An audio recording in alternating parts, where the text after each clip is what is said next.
Bonjour à toutes, bonjour à tous. Bonjour Thierry. Bonjour Christelle. Alors Thierry, depuis notre dernière vidéo, nous avons obtenu des précisions concernant le fonds de solidarité et la suspension des loyers commerciaux. Nous allons donc faire un point sur la situation. Un fonds de solidarité de 1 500 € a été mis en place par le gouvernement et les régions pour soutenir les petites entreprises les plus touchées par la crise. Alors les loueurs en meublé peuvent-ils bénéficier de cette aide ?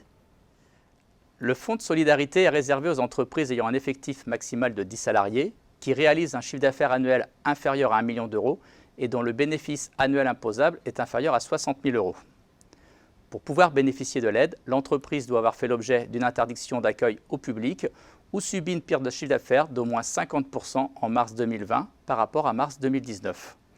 Attention, les personnes titulaires d'un contrat de travail à temps complet, les titulaires d'une pension de retraite ou les personnes ayant bénéficié de plus de 800 € d'indemnité de sécurité sociale en mars 2020 ne sont pas éligibles au fonds. Thierry, les loueurs en meublé qui remplissent les conditions peuvent donc prétendre au fonds. Effectivement, le texte ne précise pas de mesures restrictives concernant les loueurs en meublé. Cependant, on voit bien que compte tenu des conditions, seuls les loueurs saisonniers dont l'activité est consacrée à la gestion de leurs biens meublés peuvent bénéficier de l'aide. Cela semble d'ailleurs cohérent puisqu'ils sont souvent imposables et supportent aussi pour certains des charges sociales quand leurs recettes dépassent les 23 000 € par an. Nous conseillons donc à nos loueurs de rester prudents, la demande est faite sous leur responsabilité et les fausses déclarations sont sanctionnées d'une amende pouvant atteindre 30 000 €. Alors quelle est la démarche pour réaliser la demande d'indemnisation ? Alors la déclaration est à faire sur le site impôts.gouv, sur le site particulier du loueur. Concernant l'aide du mois de mars, la demande est à effectuer avant le 30 avril. L'aide pourra être reconduite pendant la durée du confinement. Une demande pourra aussi être faite si le loueur devient éligible aux conditions de chiffre d'affaires. Et les loueurs non éligibles au fonds de solidarité peuvent-ils bénéficier d'une autre aide ? Alors effectivement, la SSI a mis en place une aide financière exceptionnelle de 1 500 € réservée à ses affiliés non éligibles au fonds de solidarité et à jour de leur cotisation. Le décret d'application de la mesure de suspension des loyers a été publié le 31 mars dernier. Alors, quelles précisions apporte-t-il ? Le décret confirme que seuls les baux commerciaux sont concernés par la suspension des loyers.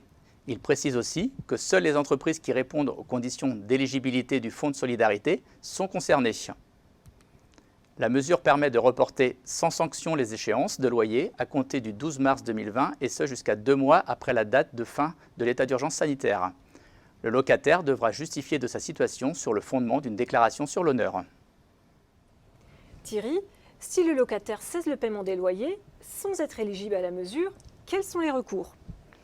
Si le locataire n'est pas éligible à la mesure, il faut se référer aux clauses du bail. Dans certains cas, le bail permettra au locataire la mise en jeu de la force majeure. En cas de difficulté, un règlement à l'amiable devra être envisagé. Dans tous les cas, en cas d'échec, seul le juge pourra décider alors si le locataire est fondé ou non à exiger la suspension des loyers. Merci Thierry pour toutes ces précisions. Merci Christelle.